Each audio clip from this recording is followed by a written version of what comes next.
Дами и господа, тази песен е специално създадена за една жена, която е силна, която вече сърцето й разбира на кого да се довери. За Искра, за жената, която вече не я интересува вашата злоба. Борисов Продакшън.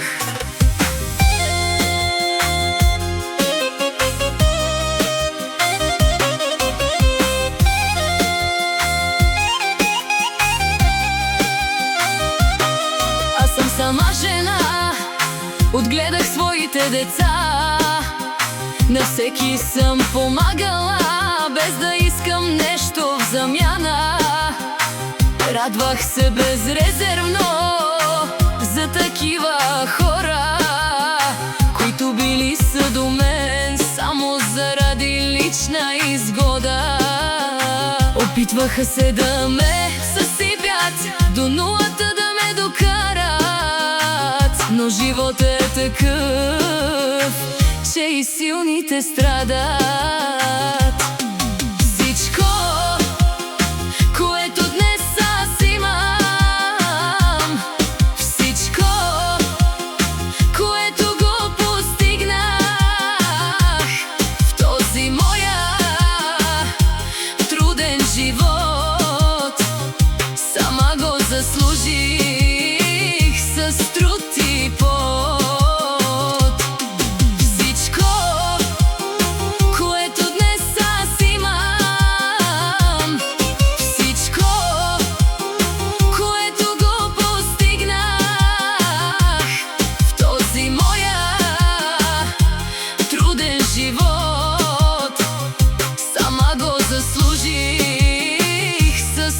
и пот.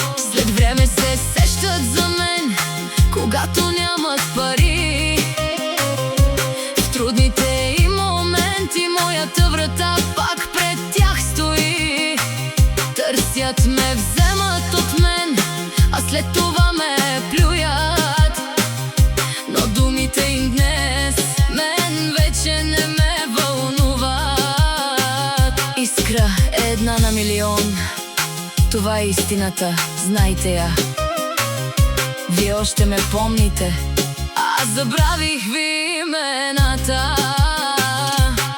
Всичко, което днес аз имам, всичко, което го постигнах в този моя труден живот, сама го заслужих с труд и пот.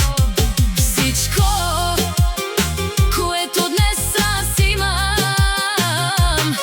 всичко, което го постигнах в този моя труден живот, сама го заслужих с труд и пот.